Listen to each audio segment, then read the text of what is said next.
if at all it is an ill-planned project. If the state government says that this project will cost 64,000 crores, and if Niti Aayog says that it will cost 1,26,000 crores, that means double the cost that is projected by the state government. Can we say that this project has gone through the full and fair economic and financial analysis? No. If the environmental impact assessment that was done, so-called, and presented was rejected by even the National Green Tribunal, which is the special court to ensure that the environment is saved and environmental destruction does not take place in this country. And that was brought in by the sensitive minister like Jairam Ramesh in the UPA government. If they reject it and the state government accepts that they have to get the EIA done again, which is not yet done, can we say that the project is planned? If any project is to be taken up by any state after 2013, then the Act of 2013 which will have to be implemented.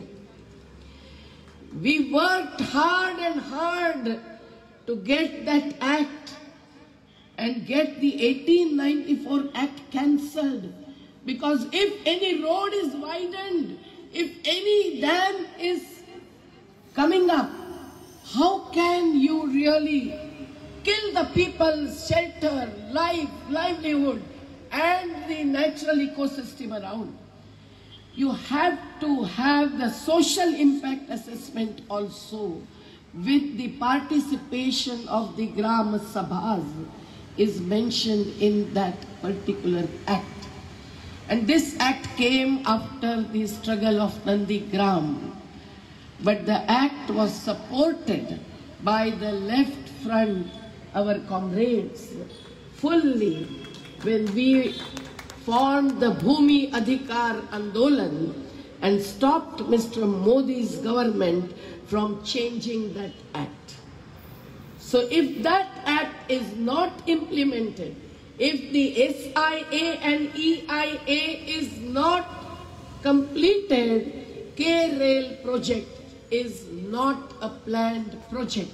And you have every right to question that project if that is being pushed on paper or through slogans or through the dialogues with the international bodies and the multinational financial institutions, but not the local Katalpedia, Gram Sabhas or the Nagar Palikas and the local people whose life is at stake from Kerala as a whole.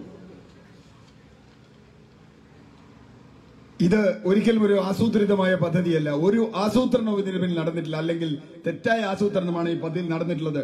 വളരെ ചെറിയ ഉദാഹരണങ്ങൾ. ഒന്ന്, 64,000 കോടി രൂപയാണ് സർക്കാർ നീക്കിവെച്ചത്.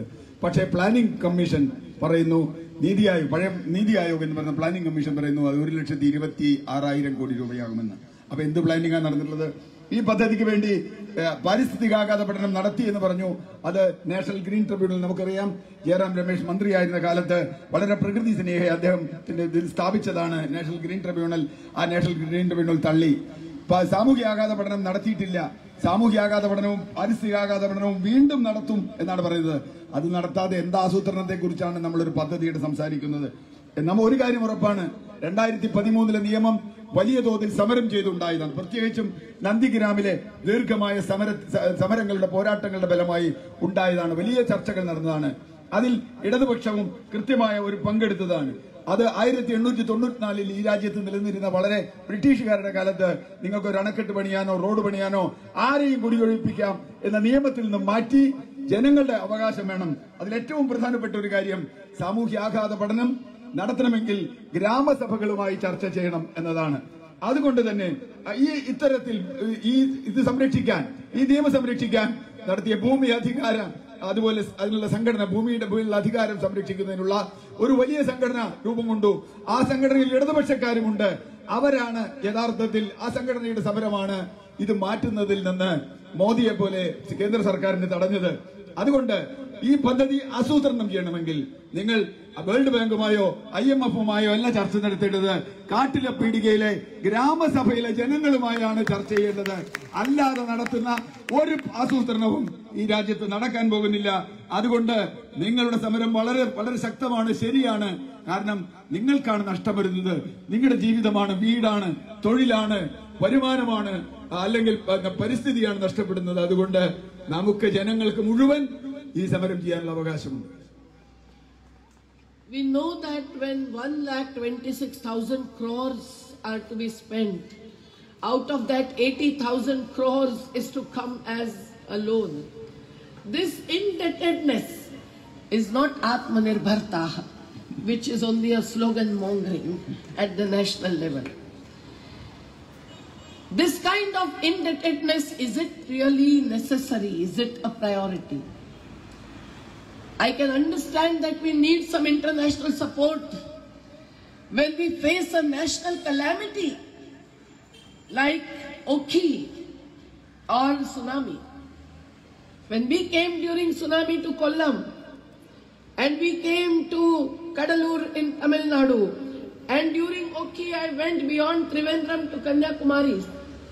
We know that the Kerala government was always wanting to get the financial support from abroad, and the Narendra Damodar Das Modi ji was opposing it.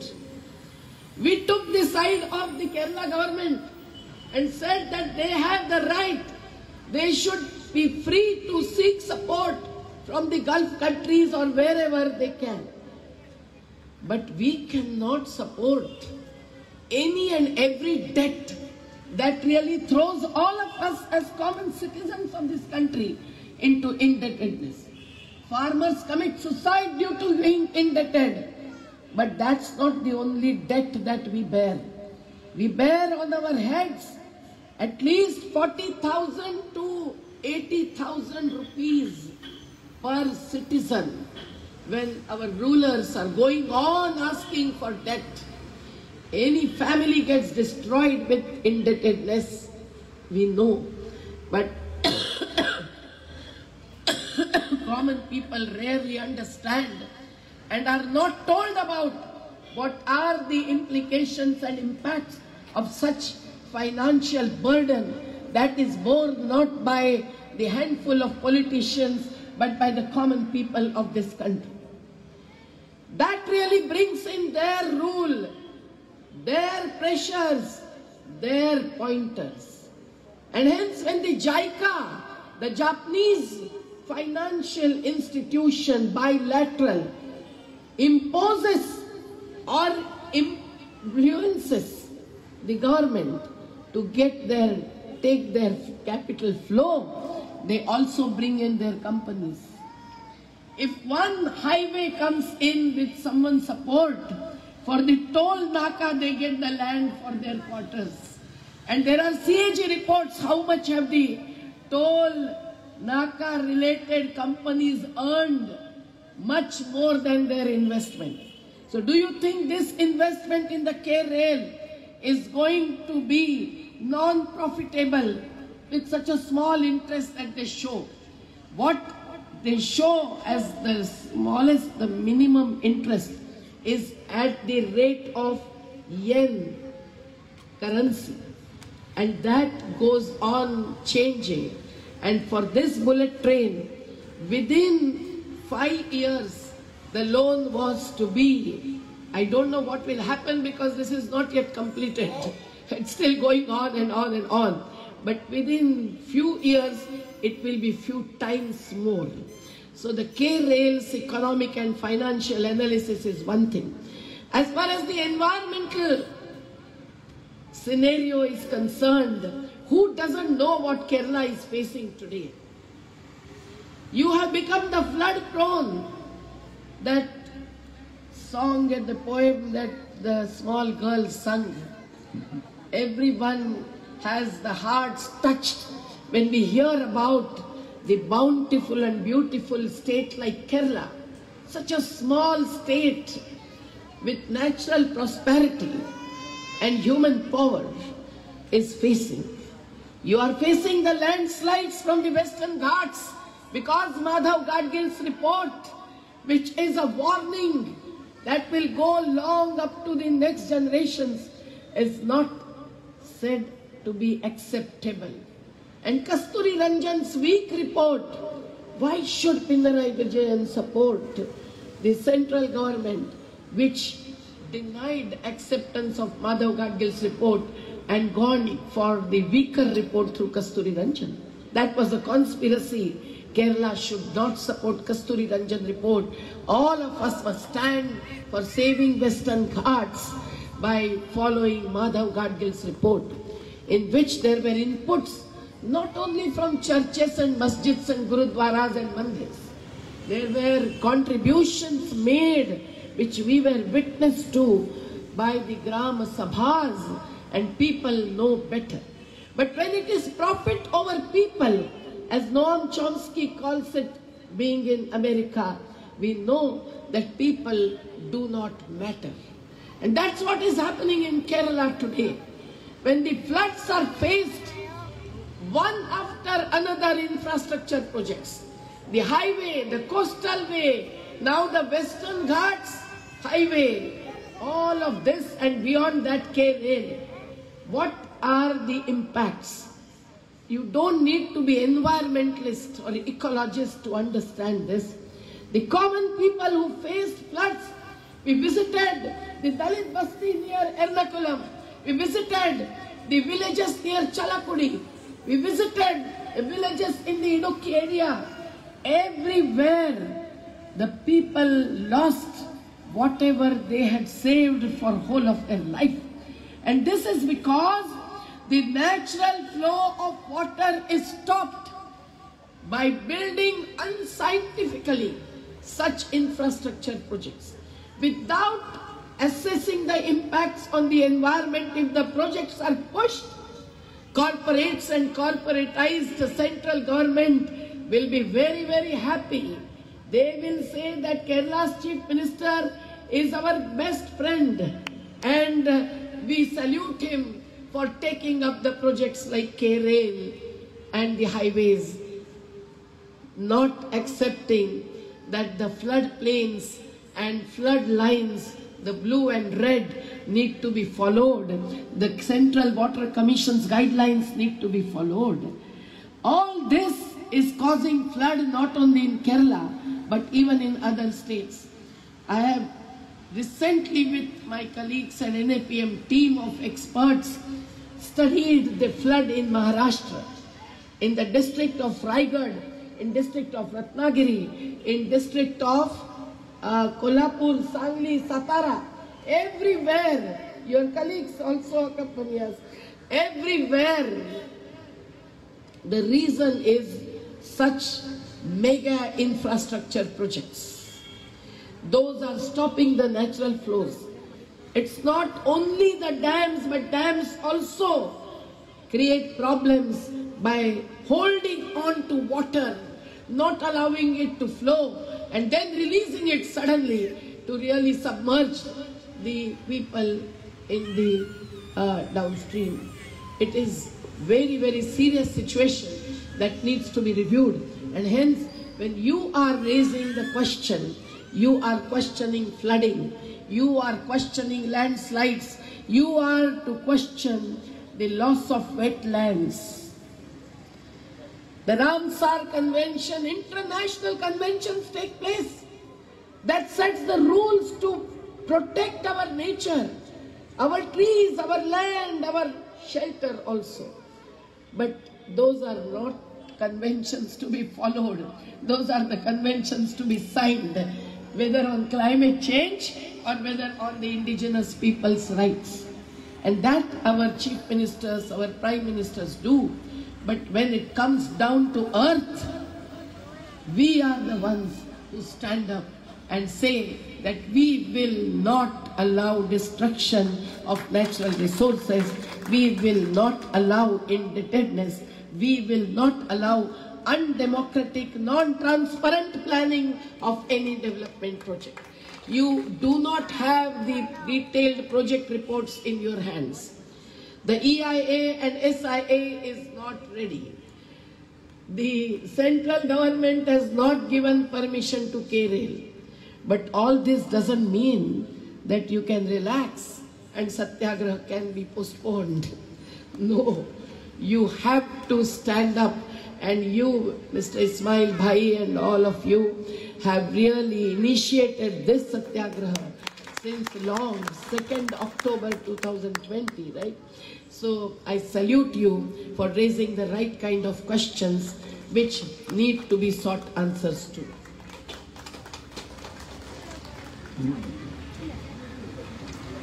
5 more minutes. Go ahead.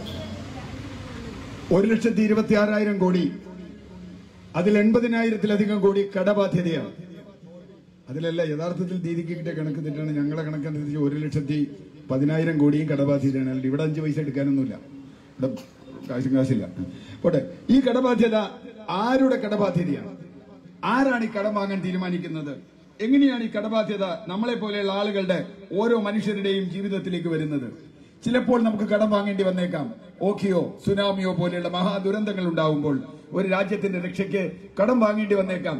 ഞാൻ tsunami ഉണ്ടായ കാലത്തും ഓഖി ഉണ്ടായ കാലത്തും കേരളത്തിന്റെയും തമിഴ്നാടിന്റെയും പല തീരപ്രദേശങ്ങളിൽ സഞ്ചരിക്കുകയുണ്ടായി.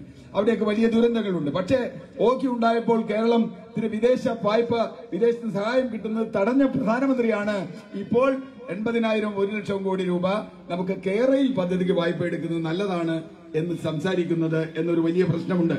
അതുകൊണ്ട് അങ്ങനെ ഓരോ കടബാധ്യതയെ കുറിച്ച് നമ്മൾ സംസാരിക്കുമ്പോൾ, ഇപ്പൊ കർഷകർ, ഇവിടെ ലക്ഷക്കണക്കിന് കർഷകരാണ് കടബാധ്യത കൊണ്ട് ഓരോ വർഷവും ആത്മഹത്യ ചെയ്യുന്നത്.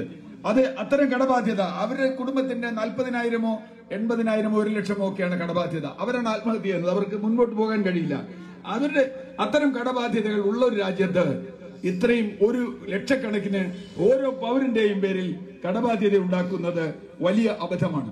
നമ്മുടെ നാട്ടിലെ വിവിധ പശ്ചാത്തല പദ്ധതികളെ കുറിച്ച് പറഞ്ഞു. ഈ പശ്ചാത്തല പദ്ധതികൾ ഏറ്റവും പ്രധാനപ്പെട്ടത് NH ദേശീയപാതയുമായി ബന്ധപ്പെട്ട് ഈ അടുത്ത കാലത്ത് controller and auditor general report വന്നു. ദേശീയപാത സ്വകാര്യവൽക്കരിക്കുകയും അതിൽ ടോൾ ഏർപ്പെടുത്തുകയും ചെയ്തതിന്റെ ഫലമായി എത്ര ലക്ഷം കോടിയുടെ വരുമാനമാണ് ഈ ടോൾ കമ്പനികൾക്ക് ഉണ്ടായത് എന്ന് നമ്മൾ പറയണം. അവരുടെ ലക്ഷ്യം ഒരിക്കലും ഈ രാജ്യത്തെ ജനങ്ങളെ നന്നാക്കുക എന്നതല്ല, അവരുടെ ലാഭം ഉണ്ടാക്കുക എന്നാണ്. ജപ്പാൻ നമുക്ക് വായ്പ തരുമ്പോൾ കേവലം ജപ്പാൻ വായ്പ മാത്രമല്ല തരുന്നത്, അവരുടെ ആ വായ്പയ്ക്കുള്ള ഉൽപ്പന്നങ്ങളാണ് തരുന്നത്. അവരുടെ വിറ്റുപോകാത്ത യന്ത്ര സാമഗ്രികളും കോച്ചുകളും, ഇവിടെ ഇപ്പൊ കോച്ചും എഞ്ചിനുമൊക്കെയാണ് വരുന്നത്. അത്തരം ലാഭമാണ് അവരുണ്ടാക്കുന്നത്. അതുകൊണ്ട് ഇത് അവർക്ക് ലാഭകരമാണ്. മറ്റൊന്ന് ഇവർ പറയുന്നത് ചെറിയ പലിശയാണ് എന്നാണ്. എനിക്ക് തോന്നുന്നു ഇവിടെ നമ്മുടെ ബഹുമാനപ്പെട്ട പഴയ ധനകാര്യമന്ത്രി വന്നപ്പോൾ നിങ്ങളോട് പറഞ്ഞിട്ടുണ്ടാവും, ചെറിയൊരു പലിശക്കാണ് 0.1%. കേട്ടാൽ നമ്മളും വിചാരിക്കും വളരെ ഗംഭീരമാണ്. പക്ഷേ ഇതെല്ലാം പലിശയല്ല പ്രശ്നം. യെൻ എന്ന് പറയുന്ന നാണയത്തിലാണ് നാം ജപ്പാനിൽ ലോൺ എടുക്കുന്നത്. അതിന്റെ വില ഓരോ 5 വർഷം കൂടുമ്പോഴും പല മടങ്ങായി ഉയരും. ഇപ്പൊ 100 രൂപയ്ക്ക് ഇത്ര യെന്നാണെങ്കിൽ അടുത്ത തവണ അത്ര യെൻ കിട്ടണമെങ്കിൽ 200 രൂപ കൊടുക്കും. എന്ന് പറഞ്ഞാൽ ഈ വിദേശ നാണ്യത്തിന്റെ മൂല്യം മാറുന്നതനുസരിച്ച് നമുക്ക് പല മടങ്ങായി വരും. അതുകൊണ്ട് തന്നെ തിരിച്ചടവ് വലിയ സാമ്പത്തിക ബാധ്യതയാവും. 15 വർഷം കഴിഞ്ഞിട്ടാണ് നമ്മൾ തിരിച്ചടയ്ക്കാൻ തുടങ്ങുന്നത്. അപ്പോഴേക്കും വാങ്ങിയ വായ്പയുടെ പല മടങ്ങായിട്ടുണ്ടാവും. പരിസ്ഥിതിയെ കുറിച്ച് നമ്മൾ പറയേണ്ട കാര്യമില്ല. ഇവിടെ കുട്ടി പ്രളയം എന്ന കവിത പാടി. ആ കവിത എത്ര മനസ്സിനെ നോവിപ്പിക്കേണ്ടതാണ്. ആ കവിത യഥാർത്ഥത്തിൽ കേരളം ഏറ്റവും പ്രകൃതി മനോഹരമാണ്. നിങ്ങൾക്ക് ഒരുപാട് സൗകര്യങ്ങൾ പ്രകൃതി തന്നിട്ടുണ്ട്. നമുക്ക് പ്രകൃതി അതിന്റെ സൗന്ദര്യവുമുണ്ട്, സമൃദ്ധവുമാണ്. പക്ഷേ ഇപ്പോൾ ജീവിക്കാൻ ബുദ്ധിമുട്ടുണ്ട്. കാരണം കിഴക്കൻ മലകളിൽ നിന്ന് ഏത് സമയവും ഉരുൾപൊട്ടാം, ഏത് സ്ഥലത്തും പ്രളയം വരാം, ഏത് സ്ഥലത്ത് കടലാക്രമണം വരാം. അങ്ങനെ വരുന്നു. അപ്പൊ നമുക്ക് ഓർക്കുന്നത് മാധവ ഗാഡ്ഗിൽ നമ്മളോട് പറഞ്ഞത്, ഈ പ്രകൃതിയെ നമുക്ക് ഇഷ്ടം പോലെ നശിപ്പിച്ചാൽ അത് മുമ്പോട്ട് കൊണ്ടുപോകാനാവില്ല. പ്രകൃതിക്ക് നാശമുണ്ടാവും, തിരിച്ചടി ഉണ്ടാവും. കസ്തൂരി രംഗൻ എന്ന് പറയുന്ന മാധവ ഗാഡ്ഗിൽ റിപ്പോർട്ട് അട്ടിമറിച്ചുകൊണ്ട് ഒരു പുതിയ കഥാപാത്രം വന്നു. ഞാൻ ചോദിക്കുന്നത്, എന്തുകൊണ്ടാണ് കസ്തൂരി രംഗൻ എന്ന തട്ടിപ്പ് റിപ്പോർട്ട് മോഡി അംഗീകരിക്കണമെന്ന് പറഞ്ഞാൽ പിണറായി വിജയൻ എന്തിനാണ് അത് അംഗീകരിക്കണമെന്ന് പറയുന്നത്? എന്ന് പറഞ്ഞാൽ ഈ പ്രകൃതിയെ സംരക്ഷിക്കണം എന്ന് പറയേണ്ട ആളുകളാണ് ഈ റിപ്പോർട്ട് കണ്ടത്.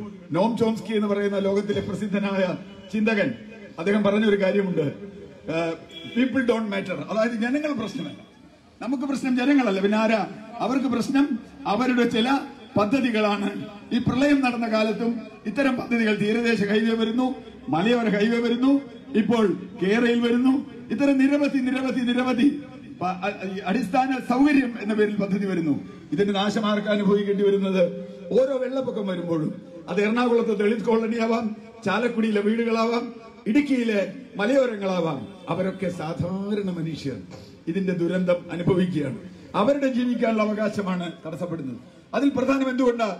വെള്ളത്തിന്റെ ഒഴുക്ക് തടസ്സപ്പെടുന്ന എല്ലാ സ്ഥലത്തും ഇത്തരത്തിലുള്ള പ്രളയങ്ങൾ ഉണ്ടാകുന്നു എന്ന് നാം കാണുന്നു. അത് കേരളം എങ്ങനെ എത്തുന്നു എന്നുള്ളതാണ്. നമ്മുടെ നാട്ടിൽ ഇപ്പോ ഇത് തന്നെ ദേശീയ ഇത് പാതയുടെ കൂടെ ഇത് വേഗത്തിന് വേണ്ടിയാണ് എംബാങ്ക്മെന്റ് ഉണ്ടാക്കുന്നത് എന്നാണ്. എംബാങ്ക്മെന്റ് എന്ന് പറഞ്ഞാൽ വലിയ മതിൽ കെട്ടി അതിൽ മണ്ണിട്ട് നിറച്ച് അതിന്റെ കൂടെ റെയിൽപാത കൊണ്ടുപോകുന്ന ഇടപാടാണ്. എന്താണ് എംബാങ്ക്മെന്റിന്റെ ഏറ്റവും പ്രധാനപ്പെട്ട പ്രശ്നം? അതിന്റെ ഏറ്റവും പ്രധാനപ്പെട്ട പ്രശ്നം നമുക്കറിയാം, അത് നീരൊഴുക്കുമായി ബന്ധപ്പെട്ടതാണ്. 140 കിലോമീറ്റർ ഇത് കടന്നു പോകുന്നത് നെൽവയൽ തണ്ണീർത്തടത്തിലൂടെയാണ്. നെൽവയൽ തണ്ണീർത്തടത്തിന്റെ നാശം എത്ര അപകടകരമാണെന്ന് നമുക്കറിയാം. അത് പ്രകൃതിക്ക് മാത്രമല്ല മനുഷ്യനുമാണ്. നമുക്ക് ഭക്ഷണം ഉണ്ടാക്കണം. കേരളം വളരെ കുറച്ച് ഭക്ഷണം ഉണ്ടാക്കുന്ന സംസ്ഥാനമാണ്. മിക്കവാറും നമ്മുടെ ഭക്ഷണം പഴമായാലും പച്ചക്കറി ആയാലും അരി ആയാലും പുറത്തുനിന്ന് കൊണ്ടുവരേണ്ടതാണ്. അതുകൊണ്ട് നമ്മളെ സംബന്ധിച്ചിടത്തോളം ഇവിടുത്തെ കൃഷി, ഇവിടുത്തെ മണ്ണ് അത് സംരക്ഷിക്കണം. കർഷകർക്ക് ആവശ്യമായ ഏറ്റവും താങ്ങുവിലയും അല്ലെങ്കിൽ പിന്തുണ സംവിധാനങ്ങളും വേണം. നമ്മൾ വലിയ വാചകമടിക്കും. ഇപ്പോൾ ജൈവ കൃഷിയെക്കുറിച്ച് മോഡി വലിയ പ്രസംഗം നടത്തും. പക്ഷേ ഇപ്പുറത്ത് വന്നിട്ട് ജനതികമായി രൂപഭേദം വരുത്തിയ GM ഭക്ഷണത്തിന്റെ കമ്പനികൾക്ക്, കോർപ്പറേറ്റുകൾക്ക് അവർക്കൂടെ പ്രവർത്തിക്കാൻ അനുമതി കൊടുക്കും, അവർക്ക് ഭൂമി കൊടുക്കും. ഇപ്പൊ നർമ്മദാ നദിയെ കുറിച്ച് നമുക്കറിയാം. നർമ്മദാ നദിയിൽ അണക്കെട്ട് കെട്ടുമ്പോൾ അദാനിക്കും അംബാനിക്കും അടക്കമുള്ള ആളുകൾക്ക് മറുവശത്ത് വലിയ തോതിൽ കൃഷിഭൂമി കൊടുത്തുകൊണ്ടിരിക്കുന്നു, ഇതിന്റെ സമ്പത്ത് കൊടുത്തുകൊണ്ടിരിക്കുന്നു, വെള്ളം കൊടുത്തുകൊണ്ടിരിക്കുന്നു. നർമ്മദാ നദിയുടെ 50,000 കുടുംബങ്ങളെ കുറിച്ച്, അവിടെ കുടിയൊഴിക്കപ്പെട്ട 50,000 കുടുംബങ്ങളിൽ ഏതാണ്ട് 95% 5 ഏക്കർ വരെ ഭൂമി 36 വർഷത്തെ ദീർഘമായ സമരത്തിലൂടെയാണ് അത് നേടിയെടുത്തത്. കേരളത്തിൽ നോക്കൂ, വല്ലാർപാടം പദ്ധതിക്ക് മൂലമ്പള്ളി അടക്കമുള്ള സ്ഥലങ്ങളിൽ നിന്ന് 13 വർഷം മുമ്പ് കുടിയൊഴിച്ച ആളുകൾ ഇപ്പോഴും ഉണ്ട്. ദേശീയപാതയ്ക്ക് കുടിയൊഴിച്ച ആർക്കെങ്കിലും പുനരധിവാസം കിട്ടിയോ എന്ന് ചോദിച്ചാൽ കിട്ടിയിട്ടില്ല എന്ന് തന്നെ പറയേണ്ടി വരും. അതുകൊണ്ട് തന്നെ ഇത് കേരളം ഇവിടെ ഒരു നടന്ന ചെറിയൊരു സമരം എന്നർത്ഥത്തിലല്ല. കാരണം ഒരിക്കൽ നഷ്ടപ്പെട്ടാൽ പിന്നെ ജീവിതം നമുക്ക് തിരിച്ചു കിട്ടില്ല. ഇതൊന്നും ചിന്തിക്കാതെ, അതുകൊണ്ടാണത് ആസൂത്രണമില്ലാത്ത, പ്ലാനിംഗ് ഇല്ലാത്ത ഒരു പദ്ധതിയാണ്. ഈ ജനങ്ങൾ എന്ത് ചെയ്യും എന്ന ആലോചനയില്ല. അങ്ങനെ ആലോചിക്കാത്ത ഒരു പദ്ധതി നമുക്ക് ഒരു കാര്യത്തിലും സ്വീകാര്യമല്ല. ഇത് ജനവിരുദ്ധമായ പദ്ധതിയാണ് എന്ന് പറയുന്നത് അതുകൊണ്ടാണ്. നമുക്കറിയാം, നമ്മുടെ പാർലമെന്റിൽ അംഗങ്ങൾക്ക് പോലും ചോദ്യം ചോദിച്ചാൽ മറുപടി കിട്ടാത്ത ഒരു കാലമാണ്. യഥാർത്ഥത്തിൽ ഭരണഘടനാപരമായി പാർലമെന്റ് അംഗങ്ങൾ ചോദിച്ചാൽ അതിന് മറുപടി കിട്ടാത്ത ഒരു കാലമാണ്. അങ്ങനെ വരുമ്പോൾ ആ മറുപടി വാങ്ങേണ്ട ജോലി നമ്മുടെയാണ്. അതിനാണ് ജനങ്ങൾ സമരം ചെയ്യുന്നത്. കാലാവസ്ഥാ മാറ്റം ലോകമാകെ ഉണ്ടാകുന്നു എന്ന് പറഞ്ഞു. യഥാർത്ഥത്തിൽ മാറേണ്ടത് നമ്മുടെ കാലാവസ്ഥയാണ്. ജനങ്ങൾ ചോദിച്ചാൽ ജനങ്ങളോട് ഉത്തരവാദിത്തമുള്ള ഭരണഘടനയുടെ ഉത്തരവാദിത്തമുള്ള ആളുകളാണ് അതിൽ പറയേണ്ടത്. അത് നമുക്കറിയാം. കർഷക സമരം പ്രധാനമന്ത്രി മിണ്ടില്ല, അവരെ ചർച്ചയില്ല എന്ന് പറഞ്ഞു. ആ കർഷക സമരത്തിന് മുമ്പിലേക്ക് പ്രധാനമന്ത്രിക്ക് വരേണ്ടി വരികയും മാപ്പ് പറയേണ്ടി വരികയും ആ നിയമങ്ങൾ പിൻവലിക്കേണ്ടി വരികയും ചെയ്തു എന്നത് ഒരു ചെറിയ കാര്യമല്ല. നമ്മുടെ നാട്ടിൽ പലപ്പോഴും ഏറ്റവും അത്യാവശ്യമുള്ള എല്ലാ മേഖലകളിലും ഇപ്പോൾ അത് വിദ്യാഭ്യാസമാണെങ്കിലും മറ്റ് ആരോഗ്യമാണെങ്കിലും അല്ലെങ്കിൽ വലിയ നിർമ്മാണങ്ങളാണെങ്കിലും വലിയ തോതിൽ പണം, കോർപ്പറേറ്റ് പണം, ആഗോള പണങ്ങൾ വന്നു കൂടുകയാണ്. അതുകൊണ്ട് സർക്കാർ അത് കേരളം ഒരിക്കലും നമ്മൾ പ്രതീക്ഷിക്കുന്നത് മോഡി സ്വീകരിക്കുന്ന ഒരു നയം കേരളത്തിലെ സർക്കാർ സ്വീകരിക്കില്ല എന്നാണ്. അങ്ങനെയാകരുത് എന്നാണ്. അതുകൊണ്ട് അവർ ചർച്ച നടത്തേണ്ടതുണ്ട്. സമരം നടത്തുന്ന ജനകീയ സമരങ്ങളുമായി ചർച്ച നടത്തേണ്ടതുണ്ട്. ഇത് വേണമോ വേണ്ടയോ എന്ന് തീരുമാനിക്കേണ്ടത് ആരാ? ഏതെങ്കിലും അന്താരാഷ്ട്ര സ്ഥാപനങ്ങളല്ല, മറിച്ച് നമ്മുടെ നാട്ടിലെ ഗ്രാമസഭകളാണ്, നമ്മുടെ നാട്ടിലെ ജനങ്ങളാണ്. യെസ് നോ പറയേണ്ടത് അവരല്ല, ഗ്രാമസഭയാണ്. അതുകൊണ്ടാണ് മഹാത്മാ നേരത്തെ ദേവരാം ഭായ് പറഞ്ഞതുപോലെ ഇതിൽ ചർച്ച നടത്തേണ്ടത് ജനങ്ങളാണ് തീരുമാനിക്കേണ്ടത്. ഗാന്ധിയുടെ ഗ്രാമസ്വരാജ്യത്തെ കുറിച്ചൊക്കെ പറഞ്ഞു. ഇപ്പൊ മുഖ്യമന്ത്രി പൗരപ്രമുഖരുമായി ചർച്ച ചെയ്യുന്നു എന്നാണ്. അങ്ങനെ പൗരപ്രമുഖരുമായാണോ ചർച്ച ചെയ്യേണ്ടത്, അല്ലെങ്കിൽ കാട്ടിലെ പീടികയിൽ വരാണോ ചർച്ച ചെയ്യേണ്ടത്? മുഖ്യമന്ത്രി ഇന്ന് ചിലപ്പോൾ കോഴിക്കോട് CPM-ന്റെ സമ്മേളനം ഉദ്ഘാടനം ചെയ്യാൻ വരികയാണെങ്കിൽ ഞാൻ അദ്ദേഹത്തെ ക്ഷണിക്കുന്നത് ഒരു കല്ലിട്ട വീടിൽ അദ്ദേഹം വന്ന് നോക്കണം എന്നുള്ളതാണ്. എന്നിട്ട് പറയണം, നിയമം അനുസരിച്ചാണോ ചെയ്തിട്ടുള്ളത്, ഇത് നീതിയാണോ ഈ ചെയ്തിട്ടുള്ളത് എന്ന് പറയാൻ അദ്ദേഹത്തിന് കഴിയണം. അങ്ങനെ വന്നാൽ മാത്രമാണ് നമുക്ക് അദ്ദേഹത്തെ മോഡിയിൽ നിന്ന് വ്യത്യസ്തനായ ഒരു ഭരണാധികാരിയാണ് എന്ന് പറയാൻ കഴിയൂ. ഇപ്പോ ഈ സമരം ഇവിടുത്തെ മാത്രമല്ല. ഇപ്പൊ ഇത് നിങ്ങൾ കാട്ടിലെ പീടികയിൽ തുടങ്ങിയ സമരം സംസ്ഥാന വ്യാപകമായി വന്നു. അത് അവിടെ കൊണ്ട് നിർത്തിയാൽ പോരാ, അത് ദേശീയ സമരമാക്കണം, അന്താരാഷ്ട്ര സമരമാക്കണം. കാരണം അന്താരാഷ്ട്ര സ്ഥാപനങ്ങൾ ഇതിലുണ്ട്. ഇത് പറയുമ്പോ അത് തമാശയായിട്ടാണെങ്കിലും പറഞ്ഞത്, അവാർഡിന് വേണ്ടിയല്ല നമ്മൾ സമരം ചെയ്യുന്നത്, ജീവിതം നിലനിർത്താനാണ്. ദീദിക്കും അതുപോലെ നർമ്മദ ബചാവോ ആന്തോളനക്കെതിരായി ഒരുപാട് ആരോപണങ്ങൾ. നിങ്ങൾ അവാർഡിന് വേണ്ടിയാണ്. നോക്കൂ, ഇന്നലെ ഒരു അവാർഡ് കിട്ടിയത് സ്വീകരിച്ചത്, ഇന്നലെ സോഷ്യലിസ്റ്റ് മൂവ്മെന്റുകാർ കൊടുത്തൊരു അവാർഡ് സ്വീകരിച്ചത് ദേവരാം ഭായിയാണ്. അല്ലാതെ NBA നർമ്മദ ബചാവോ ആന്തോളനടക്കം ₹1 പോലും വിദേശ സഹായം ഒരിക്കലും നമ്മൾ വാങ്ങിയിട്ടില്ല.